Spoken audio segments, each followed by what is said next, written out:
এবছর ঢাকার বাইরে থেকে রাজধানীতে চিকিৎসা নিতে আসা ডেঙ্গু রোগী ঠেকাতে চায় স্বাস্থ্য অধিদপ্তর। গুরুতর রোগীরাও যেন স্ব বিভাগের মেডিকেল কলেজে চিকিৎসা নিতে পারেন সে অনুযায়ী নির্দেশনাও দিয়েছে সংস্থাটি। আনোয়ার হোসেনের রিপোর্টে বিস্তারিত।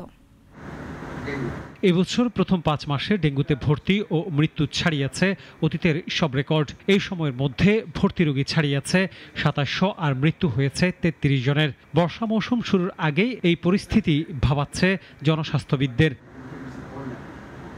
গেল বছর অন্যতম দুশ্চিন্তা ছিল ঢাকার বাইরের ডেঙ্গু পরিস্থিতি। পরিসংখ্যান বলছে ওই বছর ঢাকার বাইরের অন্তত ১৫% রোগী চিকিৎসা নেন রাজধানীতে। তাতে অনেক রোগী সময় মতো চিকিৎসা না পেয়ে আরও গুরুতর অবস্থায় চলে যান।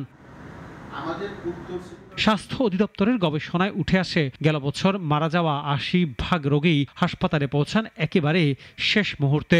এবছরও ঢাকার চেয়ে ঢাকার বাইরের ডেঙ্গু রোগী ভর্তি সংখ্যা দ্বিগুণ। তাই চলতি বছর রাজধানীর বাইরে থেকে আসা রোগী ঠেকাতে বাড়তি প্রস্তুতি রাখার নির্দেশ দিয়েছে স্বাস্থ্য অধিদপ্তর। মাননীয় স্বাস্থ্যমন্ত্রী, স্বাস্থ্য সচিব স্যার এবং ডিজি মহোদয়, এডিজি মহোদয় ওনাদের উপস্থিতিতে আমরা কিছু সুনির্দিষ্ট নির্দেশনা পেয়েছি।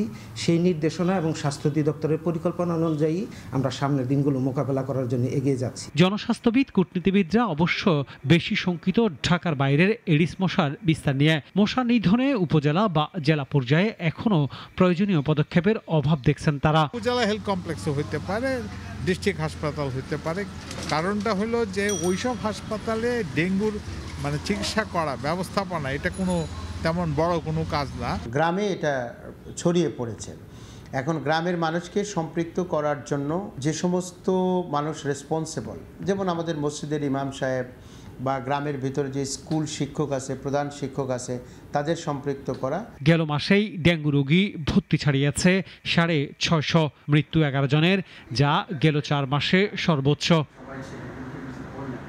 আনোয়ার হোসেন, নাগরিক, ঢাকা। একমাত্র ওয়ালটন এসি দিচ্ছে ১ বছরের রিপ্লেসমেন্ট গ্যারান্টি এবং কম্প্রেসারের ১০ বছরের গ্যারান্টি।